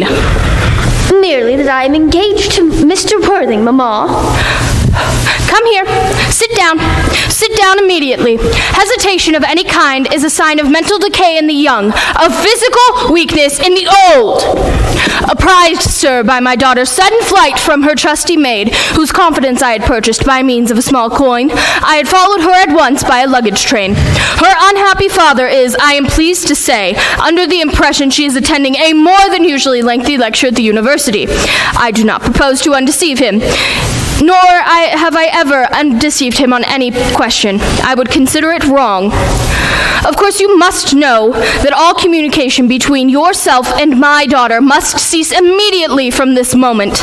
On this point, as indeed on all points, I am firm. I am engaged to be married to Gwendolyn. You are nothing of the kind, sir. And now as regards Algernon. Algernon! Yes, Aunt Augusta? May I ask if it is in this house that your invalid friend Mr. Bunbury resides? No, Bunbury doesn't live here. Bunbury is somewhere else at present. In fact, Bunbury is dead. Dead? When did he die? His death must have been extremely sudden. Bunbury? Oh, I killed him this afternoon. I mean, Bunbury merely died this afternoon. Well, what did he die of? Bunbury? Oh, he was quite exploded. Exploded? My dear Aunt Augusta, I mean he was found out. The doctors found out he could not live. Some Bunbury died. That is what I mean. He seems to have had great confidence in the opinion of his physicians. I am glad, however, that he came at last to some sort of conclusion and acted under proper medical advice. And now that this Mr. Bunbury is gone, Mr. Worthing, may I ask who's the young person whose hand my nephew Algernon is now holding in what seems to me a thoroughly unnecessary manner? That is Miss Cecily Cardew, my ward. I'm engaged to be married to Cecily, Aunt Augusta. I beg your pardon. Mr. Moncrief and I are engaged to be married, Lady Bracknell. I do not know if there is anything peculiarly exciting in the air of this particular part of Hertfordshire, but the number of engagements that go on here seem to me exceptionally above the proper average that statistics have laid down upon for our guidance. I think some preliminary inquiry on my part is not out of question. Mr. Worthing, may I ask if Miss Cardew has any connections with the larger railway stations in London? I merely desire information. Until yesterday, I had no idea that there were any persons or families whose origin was a terminus. Miss Cardew is the granddaughter of the late Mr. Thomas Cardew of 149 Belgrave Square, SW, Gravossie Park, Dorking, Surrey, and the Spore and Fifthshire, NB. That seems not unsatisfactory. 3 addresses always tend to spark confidence, even in tradesmen. But what proof have I of their authenticity? I have carefully preserved the court guides and documents of the period, Lady Bracknell. They're open to your inspection. I've known strange errors in that publication. Miss Cardew's family solicitors are Messrs. Markby, Markby, and Markby. Markby, Markby, and Markby. Indeed, a firm of the very highest position in their profession. I've even known of one of the Mr. Markbys to occasionally attend dinner parties. So far, I'm satisfied. How generous of you, Lady Bracknell. I also have in my possession, you'll be pleased to hear, records of Miss Cardew's birth, baptism, whooping cough, registration, vaccination, confirmation, and the measles, both the German and English variety. A life crowded with incident, I see, though perhaps too exciting for a young girl. I myself am not in favor of premature experiences.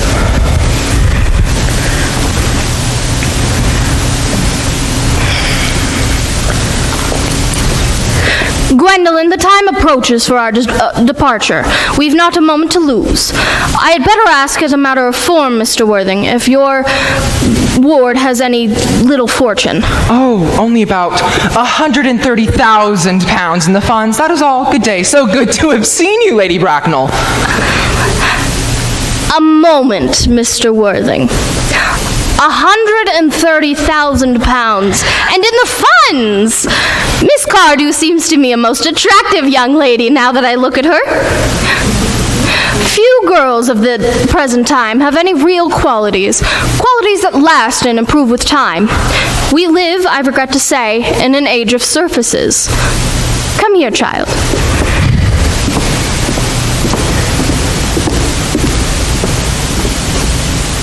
Pretty child, your dress is sadly simple, and your hair seems as though nature may have left it.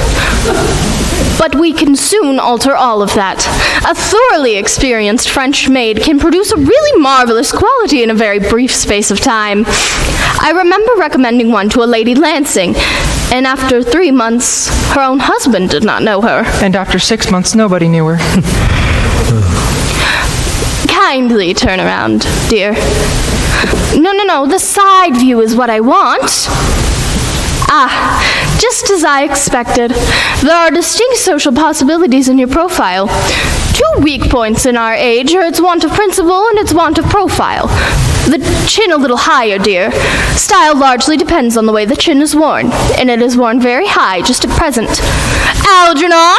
Yes, Aunt Augusta? There are distinct social possibilities in Miss Cardew's profile. Cecily is the most wonderful, beautiful girl in the whole world, and I don't care 2 pence about social possibilities. Never speak disrespectfully of society, Algernon. Only those who can't get into it do that. Of course, dear, you must know that Algernon has nothing but his debts to depend upon. But I do not approve of mercenary marriages. Indeed, when I married Lord Bracknell, I had no fortune of any kind, but I did not allow that for a moment to step in my way. Well, I suppose I must give my consent. Thank you, Aunt Augusta. Cecily, you may kiss me. Thank you, Lady Bracknell. You may also address me as Aunt Augusta for the future. Thank you, Aunt Augusta. The marriage, I expect, had better take place quite soon. Thank you, Aunt Augusta. Thank you, Aunt Augusta. If I must speak frankly to you, I do not approve of long engagements. They give the couple a chance to get to know each other better, which I think is never advisable. Pray excuse me for interrupting you, Lady Bracknell, but this engagement is quite out of the question. Cecily is my ward and cannot marry without my consent until she comes of age. That consent I absolutely decline to give. Upon what grounds, may I ask? My nephew Algernon is an extremely, I may almost say ostentatiously eligible young man. He has nothing, but he looks everything. What more could one desire? I hate to speak frankly to you about your nephew, Lady Bracknell, but I don't approve at all of his moral character. I suspect him of being untruthful. Untruthful? My nephew Algernon? Impossible. There can be no possible doubt about the matter. This afternoon, during my temporary absence in London, on an important quest for romance, he obtained admission to my house under the false pretense of being my brother. Under an assumed name, he drank, I've just been informed by my butler, an entire pint bottle of my Préjouet Brut 89, wine I was specially reserving for myself. Continuing his disgraceful deception, he succeeded in the afternoon in alienating the affections of my only ward. He subsequently stayed to tea and devoured every single muffin. And what makes his conduct all the more heartless is that he knew from the start that I don't have a brother. I've never had a brother, and no intent on ever having one in the future. I told him so myself distinctly yesterday afternoon. Mr. Worthing, after careful consideration, I have decided to entirely overlook my nephew's conduct to you. How generous of you, Lady Bracknell. My own decision on the matter, unalterable. I decline to give my consent. Come here, dear child. How old are you? 18, but I admit to 20 when I go to evening parties. Indeed. There is nothing wrong with making some slight alteration of the age. In fact, most people do it nowadays. It's so calculating. 18, but admitting to 20 at evening parties. Well, it will not be long before you are of age and free from the restraints of tutelage. So I really don't think your guardian's consent is a matter of any importance. Pray excuse me for interrupting you again, Lady Bracknell, but it's only fair to tell you that, according to the terms of Miss Cardew's grandfather's will, she does not legally come of age until she's 35. Seems not unsatisfactory. Indeed, 35 is a very attractive age. Indeed, I've even known most women of the highest birth who have, on their own free will, remained 35 for years. I see no reason why our dear Cecily would not even still be more attractive at age 35 than she is at present. There would be a large accumulation of property. Algie, could you wait for me till I was 35? Of course I could, Cecily. You know I could. Yes, I felt instinctively, but I don't think I could wait that long. I hate waiting even 5 minutes for anybody. I'm not punctual myself, I know, but I do like punctuality in others. And even waiting to be married is quite out of the question. Then what is to be done, Cecily? I don't know, Mr. Moncrief. Mr. Worthing, as Cecily states positively that she cannot wait till she is 35, a statement which I must say is somewhat impatient. But I must beg of you to reconsider your decision. But the matter is entirely in your own hands, Lady Bracknell. The moment you consent to my marriage with Gwendolen, I will most happily allow your nephew to form an alliance with my ward. You must know that what you say is absolutely out of the question. Then a passionate celibacy is all any of us can look forward to. That is not a destiny I propose for Gwendolen. Come, dear. The time is now for our departure. We've missed 5, if not 6 trains. To miss any more may allow us to comment on the platform. Everything is quite ready for the christenings. The christenings, sir? Is that not somewhat premature?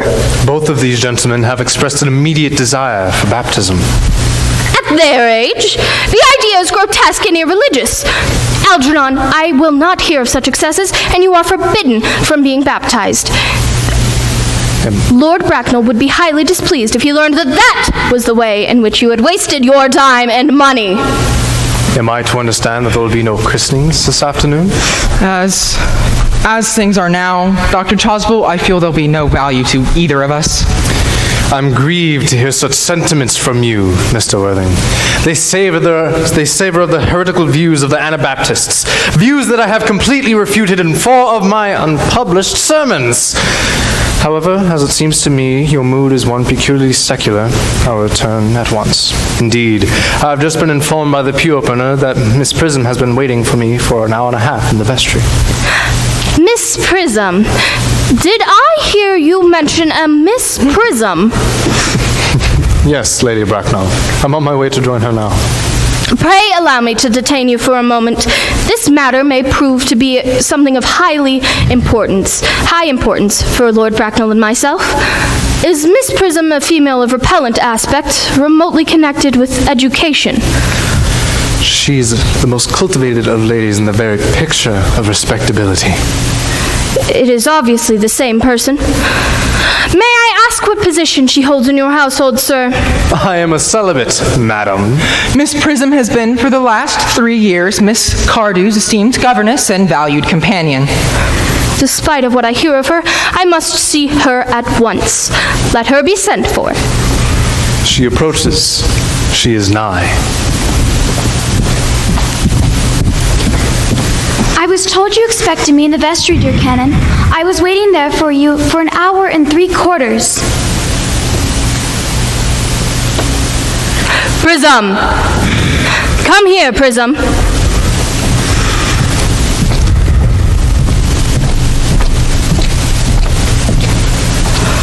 Prism? Where is that baby? 28 years ago, you left Lord Bracknell and I's house, number 104 Upper Grosvenor Street, in charge of a perambulator that contained a baby of the male sex. You never returned. A few weeks later, with the help of the Metropolitan Police, the perambulator was discovered at midnight in a remote corner of Bayswater. It contained the 3-volume novel of a manuscript of the most revolting sentimentality. But the baby was not there. Prism? Where is that baby? Lady Bracknell, I admit with shame that I do not know. I only wish I did. The plain facts of the case are these. On the morning of the day you mention, a day that is forever branded on my memory, I prepared as usual to take the baby out of its perambulator. I had also with me a somewhat old but capacious handbag, which I'd intended to place the manuscript of a work of fiction I had written during my few unoccupied hours. Through a moment of mental abstraction, for which I can never forgive myself, I deposited the manuscript in the bassinet and placed the baby in the handbag. But where did you deposit the handbag, Miss Prism? Do not ask me, Mr. Worthing. Miss Prism, this is a matter of no small importance to me. I insist on knowing where you placed the handbag that contained that infant. I left it in the cloakroom over one of the larger railway stations in London. What railway station? Victoria, the Brighton line. Gwendolyn, I must retire to my room for a moment. Wait for me here. If you're not too long, I will wait here for you all my life. What do you think this means, Lady Bracknell? I dare not even suspect, Dr. Chasuble. Indeed, in families of higher positions, strange coincidences like this are hardly a matter of concern. Uncle Jack seems strangely agitated. Your guardian has a very emotional nature. I dislike this noise. It sounds as though they were having an argument. I dislike arguments of any kind. They are often vulgar and often convincing. It has stopped now. I wish he would arrive at some conclusion. This suspense is terrible. I do hope it will last. Is this the handbag, Miss Prism? Examine it carefully before you speak. The matter of more than one's happiness depends on your answer. It seems to be mine. Yes. Here is the injury it received during the upsetting of a Gower Street omnibus in younger and happier days. Here is the stain on the lining caused by the explosion of a temperance beverage, an incident that occurred at Leamington. And here, on the lock, are my initials. I had forgotten that in an extravagant mood I'd had them placed there. The bag is undoubtedly mine. I'm so delighted to have it so unexpectedly restored to me. It has been a great inconvenience being without it all these years. More is restored to you than the handbag, Miss Prism. I was the baby you placed in it. You? Yes. Mother! Mr. Worthing, I'm unmarried. Unmarried? I don't doubt that is a serious blow, but can an act of folly wipe out an act of repentance? Why should there be one law for men and another of women? And who can cast a stone against one who has suffered? Mother, I forgive you. Mr. Worthing, there is some error. There is the lady who can tell you who you really are.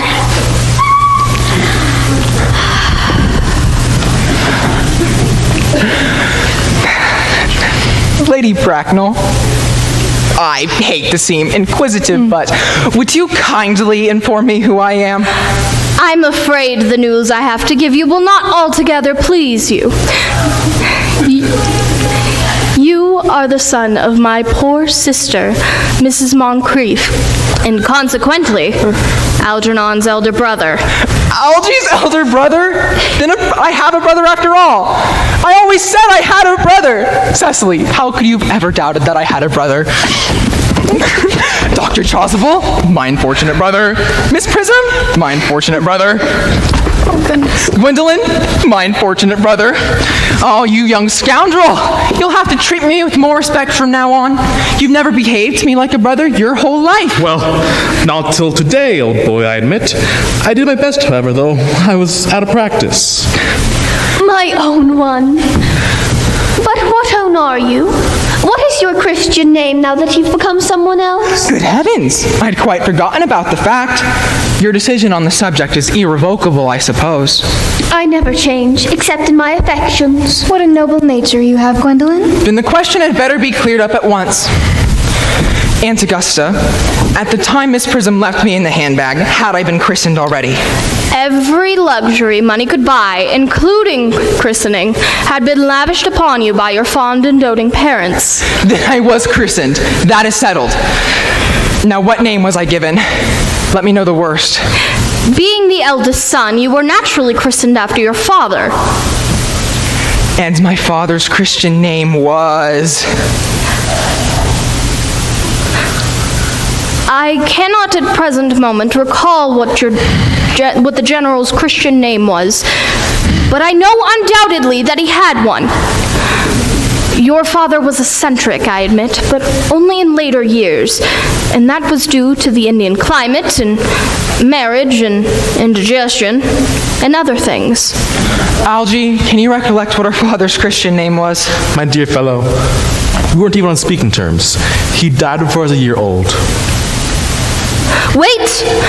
I remember now that the general's Christian name was Earnest. I knew there was a particular reason for me disliking the name.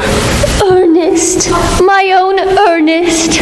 I felt from the first that you could have no other name. Gwendolyn, it's a terrible thing for a man to find out suddenly. His entire life he's been speaking nothing but the truth. Can you ever forgive me? I can, for I feel that you are sure to change. Letitia. Frederick, at last. Cecily, at last. Gwendolyn, at last. My nephew, you seem to be displaying signs of triviality. On the contrary, Aunt Augusta, I finally realized for the first time in my life the vital importance of being earnest.